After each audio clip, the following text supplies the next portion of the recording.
Bonjour, je suis Daphné Marten, naturopathe, énergéticienne et coach des mamans solo qui déchirent. Aujourd'hui, j'ai le grand plaisir d'accueillir ma bonne amie Asia, qui me fait le plaisir donc de participer au sommet des mamans solo qui déchirent.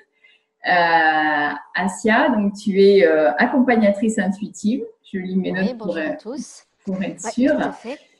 Et aujourd'hui, j'avais envie de t'inviter en fait pour que tu partages à la fois ton expérience personnelle et ton Mhm. expérience professionnelle parce qu'il y a plein de choses à découvrir, à apprendre et à prendre pour soi. C'est ce que j'ai fait moi depuis que je te connais. Tu m'inspires beaucoup. J'ai pris plein de trucs que Merci. tu m'as donnés. Donc voilà, je voudrais en faire profiter le plus grand nombre. Alors, est-ce que tu peux nous présenter rapidement ton parcours, d'où tu Mhm. viens, qui tu es? Alors, donc, je m'appelle Asia, je suis maman solo, donc de deux enfants, 10 ans et 5 ans, deux petites filles. Et alors, mon parcours, comment expliquer ça? J'ai eu un parcours où je me suis beaucoup cherchée. C'est pour ça que souvent j'ai énormément de mal à tracer le parcours, mais je suis un chemin de vie 5. Donc le chemin de vie 5, c'est souvent, enfin, si les gens s'intéressent un petit peu à la numérologie, ils verront que c'est un chemin de vie où il y a de multiples expériences, mais toujours dans le but, comment dirais-je, de constituer un puzzle. Donc, je me suis longtemps cherchée. J'ai démarré dans le paramédical parce que j'étais très attirée à l'époque par tout ce qui était en rapport avec la guérison, la santé. Et ensuite, je me suis dirigée vers le commerce parce que tout ce qui était en rapport avec le lien, avec les gens, le service, la vente, le fait de convaincre, tout ça, c'était des choses qui m'attiraient beaucoup. Et par la suite, j'ai aussi voulu développer l'aspect formation et transmission parce que c'est super bien, super intéressant de pouvoir apprendre, mais si c'est pour le garder pour soi, je trouve ça, enfin pour moi, il m'était nécessaire de pouvoir le transmettre, de pouvoir le communiquer. Donc j'ai été formatrice en communication, en vente pour des CFA, des Greta où je formais des demandeurs d'emploi que j'accompagnais aussi sur le terrain pour pouvoir mieux se présenter par rapport à des entrepreneurs, enfin des personnes qui recrutaient et mieux les accompagner dans leur évolution professionnelle en fait et les préparer en amont. Donc voilà, je fais ça à peu près. Et puis aussi, j'ai enseigné dans les lycées pro en enseignement professionnel, donc avec des jeunes de 15 à 16 ans. Et ensuite, je me suis formée à tout ce qui était en rapport avec la sophrologie, parce que j'ai été amenée à l'expérimenter pour moi. Et quand j'ai vu l'outil puissant que ça pouvait être, ben j'ai voulu aussi l'expérimenter à travers un cabinet donc pour pouvoir accompagner les gens. Donc, et puis par la suite, je me suis développée dans l'énergétique parce que ça aussi, c'est une passion qui m'attire depuis très longtemps. Donc, je suis une passionnée par tout ce qui est en rapport avec l'énergétique, la clairvoyance, les capacités psychiques et tout le reste. Donc, voilà à peu près mon parcours. Ok. Moi, il y a quelque chose qui m'a toujours impressionné, qui m'impressionne encore, c'est tout ce que tu as appris. Là, c'est vrai que on a souvent tendance à se dire, bon, bah voilà, on va à l'école et puis après, on a un diplôme et on arrête d'apprendre. Et en fait, toi, ton parcours est complètement différent. Et en quoi ça apporte quelque chose et pourquoi c'est important pour toi d'apprendre et de continuer à apprendre? Euh, disons que, comment expliquer ça? J'ai toujours cette soif de connaissance. Enfin, quand j'apprends des choses, je suis très nourrie. Et j'ai toujours cette joie d'apporter aux autres parce que, comme j'ai expliqué tout à l'heure, le 5, c'est aussi un chemin de vie qui touche tous les autres chemins de vie. Donc, Hmm. ça veut dire que d'une manière ou d'une autre, on est comme un pont, une passerelle. Donc, la meilleure façon de pouvoir accompagner les autres ou de pouvoir les aider ou de pouvoir les conseiller, c'est en apprenant. Plus on apprend et plus on est à même de pouvoir transmettre de multiples infos. Donc, il y a effectivement cette soif de connaissances, mais toujours dans le but de partager, d'aider et d'outils en fait. Donc c'est vrai que ça fait très longtemps que j'aime lire, que j'aime investir dans les formations, que j'aime expérimenter, mais de manière très accélérée, parce que le 5 est venu pour ça. Il est venu de manière à apprendre de nombreuses choses, mais sans éviter de s'éparpiller, parce que quand on apprend beaucoup, on peut Hmm. s'éparpiller, on peut se perdre, mais toujours dans le but de pouvoir aller en profondeur dans tout ce qu'on apprend et de transmettre. Et quand on est maman solo, on fait comment pour apprendre tout ça? Eh ben, on se débrouille. C'est système D. Concrètement, on fait Ah, comment? Parce que c'est très bien d'aller faire des séminaires, de lire ouais, et tout c'est ça. vrai. Mais quand Ouais. on est toute seule avec deux enfants, ben, il y a à la fois le problème de garde, le problème de Mm, temps, le problème d'argent aussi. Comment tu as ouais. fait, toi? Eh ben, comme je te l'ai dit, un système D, dans le sens où, effectivement, j'ai le fait. Alors, tout ce qui est formation, on est bien d'accord, c'est tout ça, c'est un coût. Mais bon, moi, Mm. je considère plus que c'est un investissement en soi qu'un coût. Et ensuite, effectivement, après, c'est une question d'organisation, c'est une question de pouvoir, comment dirais-je, prioriser aussi les choses. Donc, bon, quand on a un cercle familial ou des amis ou une société de garde, bon, bah, dans ces cas-là, on fait effectivement appel à eux le plus, le plus souvent possible. Mais d'un autre côté, ouais, c'est une sorte d'équilibre qu'il faut trouver parce que, enfin, il y a des gens qui pourraient se passer de formation et c'est OK pour eux. Mais moi, je sais que ça fait partie de moi, ça fait partie de mes valeurs. Donc, effectivement, c'est un challenge. Il faut le dire comme il est. C'est un challenge. Et est-ce que tes enfants, par exemple, te reprochent de faire des formations? Comment ça se passe la relation avec tes deux Alors, filles?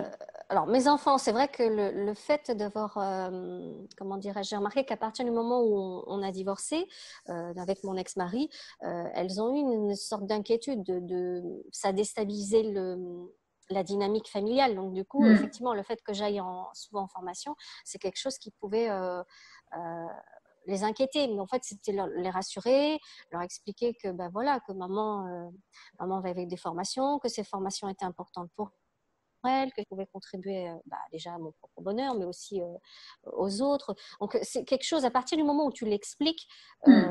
ça sécurise l'enfant, puis il comprend mieux, puis il y adhère. Parce qu'il sait très bien que maman prend du plaisir, que maman apprend, et que ça peut aider maman. Donc, du coup, Mm. les enfants, ils veulent que notre bien. Donc, mais bon, il faut l'expliquer, c'est vrai. Tu as Mm. raison, Mm. il faut le Mm. mettre en avant. Ok. Et financièrement, comment tu as fait? Eh Comment ben, tu fais? financièrement, je dirais que c'est des actes de foi, c'est tout. Je dirais qu'il m'est arrivé de nombreuses fois de me lancer dans des formations, de ne pas forcément avoir le budget, mais tout ce que j'ai pu apprendre, en fait, d'une manière ou d'une autre, m'a toujours apporté des compétences que j'ai pu mettre en avant, que j'ai pu valoriser et où j'ai pu récupérer mon investissement, que ce soit la sophrologie ou effectivement c'est 2 000 € l'année, ça fait un coût quand tu dois faire 3 à 4 années. Mais le peu que tu puisses apprendre, que tu puisses le mettre en pratique, hein, parce que moi, ma philosophie de vie, c'est l'ancrage par l'action. Et bien, à partir du moment où tu rentres dans l'action, tu as cette possibilité de rentabiliser les investissements. Donc finalement, il y a toujours un équilibre qui se fait en fait. D'accord. Heureusement. Oui, bah oui, oui. Mais ce qui fait peur, c'est Mhm. le premier pas. C'est Souvent, ça. voilà, c'est C'est de faire ça. le chèque et de dire Mais j'ai c'est le investi. premier pas. Mais tu dois toujours quoi tu fais ce premier pas. Tant que tu es au clair avec ton pourquoi, tu sais pourquoi tu investis et la raison pour laquelle tu investis, honnêtement, je le répète souvent, c'est ma citation préférée, là où il y a une volonté, il y a un chemin. C'est-à-dire qu'à partir du moment où tu as ce désir ardent à l'intérieur de toi, cette volonté, d'une manière ou d'une autre, le chemin s'ouvrira, une opportunité, des personnes, un lieu. Donc, c'est toujours moi, j'ai toujours eu cette chose dans la tête de me dire, j'ai des focus, j'ai des intentions, je pose mes intentions et l'univers veillera à ce que ces intentions puissent être pourvues. Si elles sont en adéquation avec mon âme, si elles sont en adéquation avec qui je suis, ça se fera. Donc après, c'est vraiment être porté parce que c'est sûr que quand du jour au lendemain, je me suis retrouvée divorcée, à l'aide sociale, avec 2 enfants, ça fait bizarre. Mm. C'est quelque chose qu'on voyait à distance et du jour au lendemain, on est en plein dedans. Et c'est intéressant aussi. Je ne regrette pas de cette expérience parce que d'une manière ou d'une autre, tu te rends compte que quand tu es dans ce système d'aide sociale, ben, y a deux types de pensées. Il y a celle où tu es victime, où tu subis les choses, et tu as celle où tu te dis, OK, mais concrètement, enfin, en état de lieu, il y a bien des choses que tu sais faire, il y a bien des choses que tu peux mettre en avant. Et finalement, moi, ça a été un tremplin. Le fait d'avoir touché le fond, ça a été un réveil. Parce que je me suis dit, pendant de nombreuses années, on est en couple, il y a une certaine dynamique, et du jour au lendemain, on se retrouve, et en fait, on se rend compte qu'il faut reconstruire son identité, il faut reconstruire aussi ce fameux cocon, ce lien avec les enfants, et puis après, se réaliser professionnellement. Et ça, effectivement, c'est challengeant. Tu vas voir plein de choses. Il y a plein de gens qui vont rentrer là-dedans en te jugeant, en disant que… Parce que c'est ce qui s'est passé. Hein, quand j'ai décidé, malgré tout, de me dire, bon, ok, divorce, aide sociale, il faut absolument que tu travailles. Tous, sans exception, m'ont dit la même chose. Ils m'ont dit, Assia, va dans les jobs alimentaires, parce que si tu ne trouves pas dans ta filière. Sauf que moi, c'était hors de question. Moi, je vibrais l'entrepreneuriat. C'est important pour moi de pouvoir vivre de mes passions, même si tout me conduisait à dire, trouve-toi un job, sécurise, parce que ce n'est pas le moment. Mais c'est quand le moment? C'est jamais, finalement, quand tu réfléchis bien. Donc, si tu cherches authentique, si tu cherches à être cohérent, à être intègre envers toi-même, tu sais que oui, c'est difficile, oui, tu as 2 enfants, mais je ne veux pas que ce soit des excuses. Je ne veux pas que ma soit une excuse. Et aussi, je voulais être une source d'inspiration pour mes filles. Dire, oui, maman galère, maman s'est retrouvée dans des situations qui ne sont pas forcément confortables, mais maman va faire un check-up, elle va faire un état de lieu de tout ce qu'elle sait faire et le mettre en avant et tenter de relever le défi, de jouer le jeu, puis on verra bien. En fait, c'est… Alors, ton divorce, c'était quand? C'était il y a combien de temps? Mon divorce, il y a 4 ans.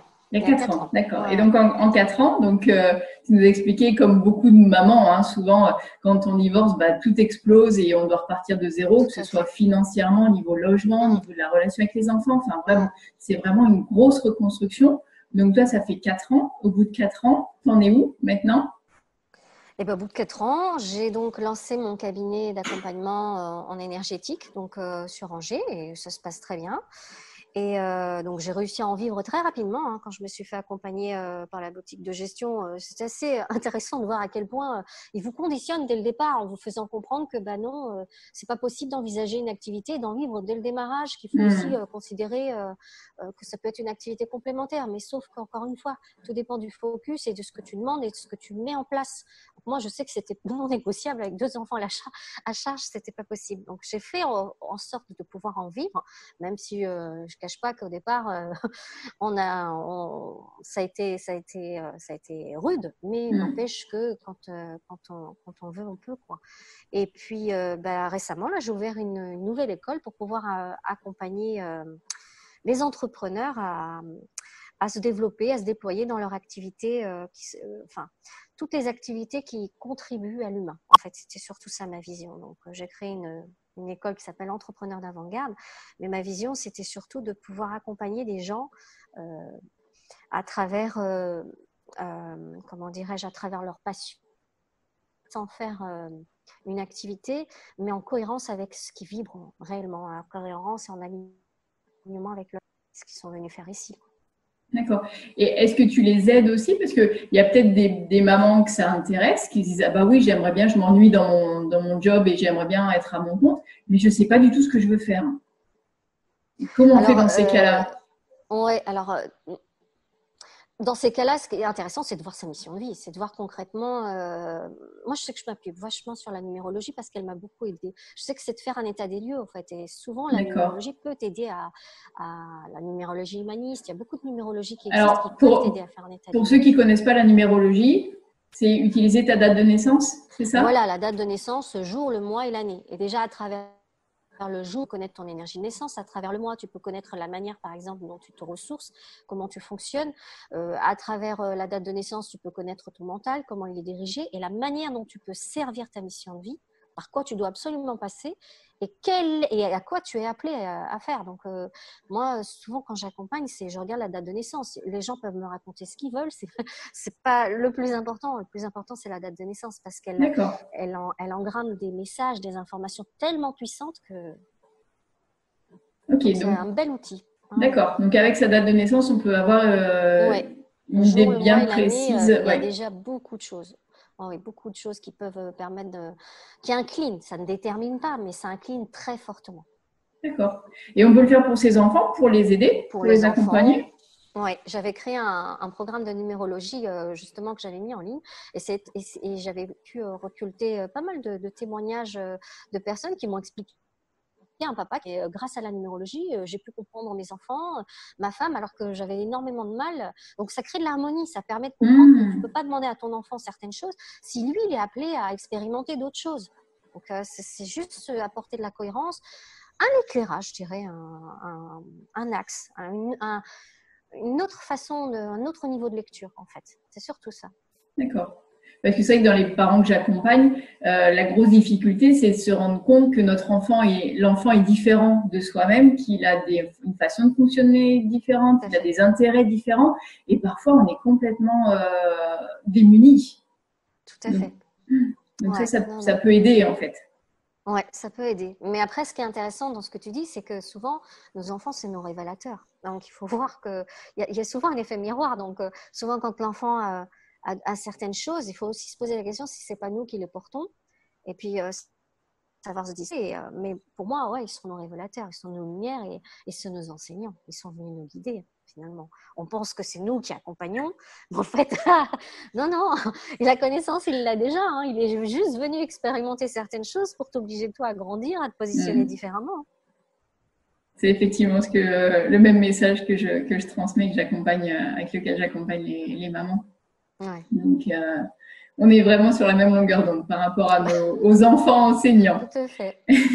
Et donc, toi, tu enseignes donc, tout ce que tu as appris pendant toutes ces années, parce que voilà, ton divorce il y a 4 ans, mais tu avais fait des formations bien avant. Donc, tu es amené à le retransmettre, en fait, pour vraiment guider. C'est quelque chose qui te correspond beaucoup. C'est guider et donner la clarté aussi aux gens, parce que voilà, on a parfois on parlait tout à l'heure des gens qui ne savaient pas ce qu'ils voulaient faire, mais il y en a qui veulent faire plusieurs choses, qui ont plusieurs pistes, plusieurs idées, plusieurs passions, et ça peut aussi permettre de faire le tri avec ton accompagnement. Enfin, on a parlé de la numérologie, mais tu as bien d'autres outils par rapport à… Oui, il y en a plein, il y en a de multiples. Moi, je parle de la numérologie parce que c'est ce qui m'a vraiment aidée. Je me suis dit, mais c'est puissant d'avoir autant de clés. Et puis c'est des effets leviers, quoi. Après, c'est sûr qu'il y en a certains, ça leur parlera pas plus que ça. Après, ça dépend. On a différents médiums, différents canaux par lesquels on peut passer. Bon, après, ça a été la numérologie pour moi, ça a été un grand déclencheur. Et c'est ça aussi qui me permet d'asseoir la certitude. Parce qu'il y a beaucoup de gens qui te disent, oui, quand tu te lances comme ça, moi, j'ai besoin de certitude. Mais la certitude, c'est nous qui la créons. C'est pas l'environnement qui fait que… ah bah c'est bon, ça a l'air bon, donc on y va. Non. Et des fois, ça peut être chaotique et c'est pas pour autant qu'il faut ne pas y aller. En fait, la certitude, c'est toi qui l'as fait au quotidien.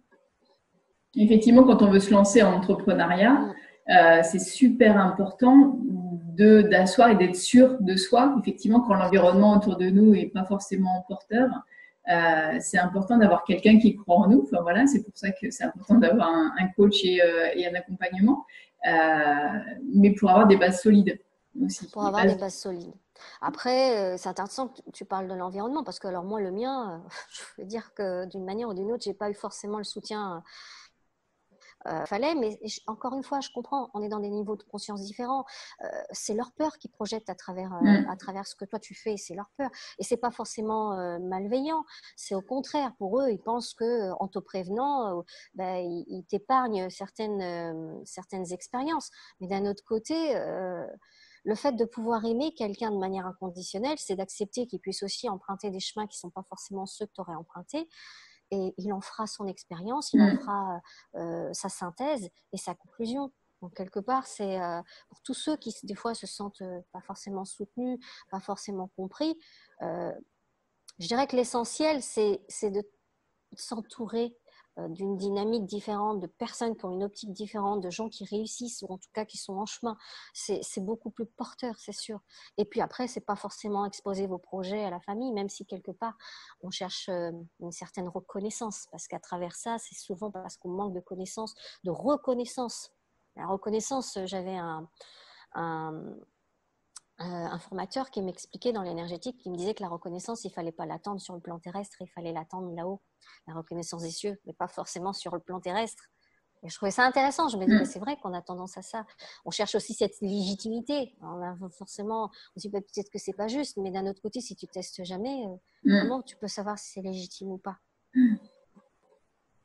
Effectivement, aller chercher ça dans son cercle habituel, son cercle amical ou familial, c'est pas forcément la bonne idée. Parce que aussi, tout le monde n'a pas l'état d'esprit d'entrepreneur. Non, Est-ce que ça, par rapport à la numérologie, tu peux dire, par exemple, Oui, à oui, oui, c'est vrai. quelqu'un, À voilà. travers la numérologie, on peut le voir. Ceux qui sont appelés à être plus des électrons libres et à pouvoir plus envisager de l'entrepreneuriat que d'autres. C'est vrai il y a des chemins de vie qui inclinent plus fortement que d'autres. C'est Après, ça, j'ai trouvé des chemins obligatoirement. de vie qui n'étaient pas forcément dans l'entrepreneuriat et qui s'en sortaient bien. Après, voilà, après ça dépend du Oui, cursus, du parcours, ça dépend. Ça peut être un risque. Hein. Il y a des gens qui flippent de ne pas savoir finalement que finalement, leur revenu dépend totalement du bon vouloir de la clientèle et de ce qu'ils mettront en place. Ça peut être très insécurisant, mais après, il y a des gens qui peuvent te dire, mais ça peut être aussi super ça peut oui, être excitant. Ça peut être... Bon, effectivement. après, quand on a des enfants, le côté challenge, mais n'empêche que voilà, il y a beaucoup de mamans entrepreneurs au jour d'aujourd'hui qui sont mamans solo en plus, donc ça rajoute une certaine, on va dire, je ne veux pas dire fardeau, mais c'est quand même un frein, ça peut être un frein. Mais après tout, s'il y a des gens qui l'ont fait, pourquoi pas nous? En fait, c'est surtout ça qu'il faut se dire. Ouais. Ouais, voilà, prendre des exemples, même s'ils ne sont pas autour de nous, dans notre cercle proche, on peut s'inspirer effectivement de toi, Asia, ou d'autres mamans solo qui ont osé se lancer, qui réussissent, et puis se dire pourquoi pas nous, quoi. Tout à fait, ouais. Si on a envie, encore une fois. Oui, si on a envie, si on se sent appelé, mais généralement, Mm, les gens le sentent. Moi, la mm, plupart des personnes que j'accompagne, soit c'est un rêve et ils sentent qu'ils ont besoin de se déployer, mais ils sont mm, tellement dans une sorte d'insécurité, c'est tellement dur pour eux qu'émotionnellement, il faut encore d'abord les stabiliser avant qu'ils puissent se lancer. Mais pour tous ceux que j'ai accompagnés, moi, je trouve ça extraordinaire. Hein. Il y en a certaines qui étaient salariées depuis 20 ans, qui quittent leur société et puis qui se lancent. Alors, tu as des gens qui les trouvent complètement barrés en se disant, mais c'est de l'inconscience. mm. Mais moi, encore une fois, je salue ce courage parce que d'un autre côté, quand tu vois certaines personnes qui te disent, allez, plus que 5 ans à tirer, plus que temps avant la retraite, Avant la je trouve ça retraite, ouais. triste. Mm. Je trouve ça, après, c'est encore une fois, c'est un choix. Mais d'un autre côté, je constate qu'il y a beaucoup de gens qui se tuent à petit feu en étant, bah oui, j'ai pas le choix, Oui. j'ai des choses à payer. Oh, non, mais tout est un choix. Ouais. Encore une fois, tout. Ne dis pas que tu n'as pas le choix. Tu as fait le choix d'être dans ce poste, tu as fait le choix d'être dans cette entreprise. Soit tu te donnes les moyens et tu te mets effectivement un peu en danger et tu vas te mettre dans un inconfort, tu vas peut-être pas dormir pendant un certain temps. Mais encore une fois, savoir foi en Mm. toi, foi en ce que tu fais, foi en ce que tu peux apporter, comment tu peux servir les autres. Donc c'est tout un... Oui, tu as raison. C'est tout un état d'esprit, tout un mindset qu'il faut Et toi, on voit que ça mettre te en place. transporte, que ça te met en joie Ah oui. d'aider les autres et de transmettre et de guider. Effectivement, on le ressent. Ouais. J'ai une question. Qu'est-ce que tu aurais fait différemment? Est-ce qu'il y a un truc, tu te dis, franchement, là, soit j'ai pas bien fait ou j'aurais, avec le recul. Avec le recul, qu'est-ce que j'aurais fait différemment? Je dirais que j'aurais commencé plutôt à me former. Ah, les Je crois que c'est fameux surtout ça. plus Moi, j'ai tôt, commencé, ouais. je trouve que j'ai commencé tardivement. T'as commencé à quel âge? Tardivement. Avec Je quel âge? dirais, j'ai dû commencer, bonne question, j'ai dû commencer à 26 ans malgré tout. 26. Ouais, quand même. Que ça, Malgré je tout. pense que c'est assez courant. Hein, j'aurais dû faire ça plus tôt, plus jeune et tout ça. Ouais. Puis en plus, c'est jamais le moment. On se dit, ah bah Non, non, on c'est va jamais le attendre. moment. Voilà. Mais d'un autre côté, je me dis que finalement, si je devais réfléchir, si je devais refaire ma vie ou la faire différemment, je la referais pas différemment. Parce que euh, je pense que j'avais lu une fois dans, je sais pas si tu connais Omraim Aizanov, Michael Aizanov, il expliquait que souvent quand on voit un grimpeur dans la montagne, c'est grâce aux aspérités de la montagne qu'il peut gravir. Donc ça fait un effet Oui. levier. Et Mm. ben si tu demandes une vie toute calme, toute pépère, Mm. c'est comme si tu demandais une montagne toute lisse. Est-ce que tu vas pour autant Bah oui, tu vas pouvoir pas la pouvoir y grimper? Pas du grimper. tout. Alors que ces aspérités, ces difficultés, c'est Mm. des challenges, mais ça peut être aussi des perles de vie, ça peut être quelque chose qui transforme ta vie. Donc Mm. alors, une fois qu'on est dedans, c'est sûr qu'on ne va pas avoir ce genre de discours, mais une fois qu'on a su dépasser ça, on sait qu'on a de ça, on sait que ça nous a renforcés, on sait qu'il y a quelque chose de sacré, qu'on a été touché, tu vois, et ça fait nous ce qu'on est. Donc Ouais. après, refaire les choses différemment, je dirais que non, ça prend son sens. Avec le temps, ça prend son sens. Mm. Quand on regarde derrière, Tout à on se fait. rend compte que ça avait une Ouais. logique. Ouais. Mm. Et après, le propre de l'humain, le propre de l'être humain sur Terre, c'est de donner du sens à son épreuve, de donner du sens à sa vie. tant qu'on n'a pas donné de sens, quelque part, c'est comme si on errait comme une âme en peine, en fait. On a besoin de donner du sens à tout ce qu'on vit. C'est important. Mais effectivement, quand on divorce, voilà, quand on est en pleine séparation, en plein divorce, on se dit, mon Dieu, quelle catastrophe, c'est Ça fait beaucoup à compliqué. gérer. Ça fait beaucoup à Ouais. gérer.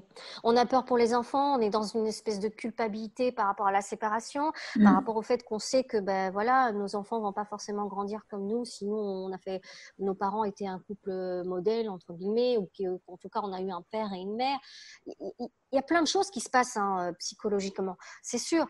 Après, au-delà de ça, c'est de se dire voilà, moi j'ai fait ce que je pouvais, maintenant je vais tirer des leçons de ce qui s'est passé, mais c'est surtout d'avoir conscience de l'importance de chaque chose dans ma vie. Je sais que moi, mes enfants, j'ai eu le sentiment de les redécouvrir après mon divorce.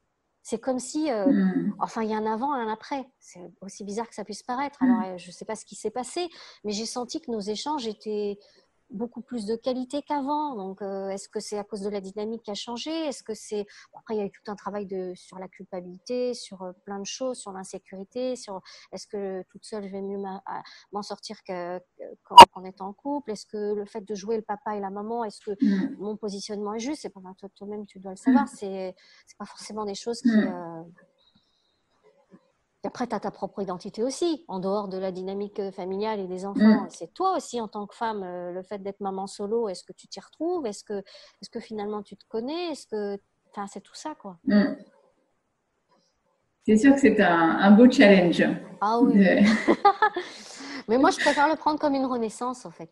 Moi, je dirais ça. Je dirais que c'est une renaissance. Parce qu'on meurt à l'ancien, on meurt à certains schémas, à une certaine dynamique, à certaines choses, et puis on renaît. Mais on renaît Mm. avec, avec un épurement. Tu sais, c'est comme si, quelque part, tout ce qui n'allait pas, tout ce qui ne convenait plus, tout ce qui ne résonnait plus avec toi, tu enlevais cette ancienne peau pour pouvoir rayonner avec ce que tu es maintenant, quoi. Enfin, c'est une métaphore, mais...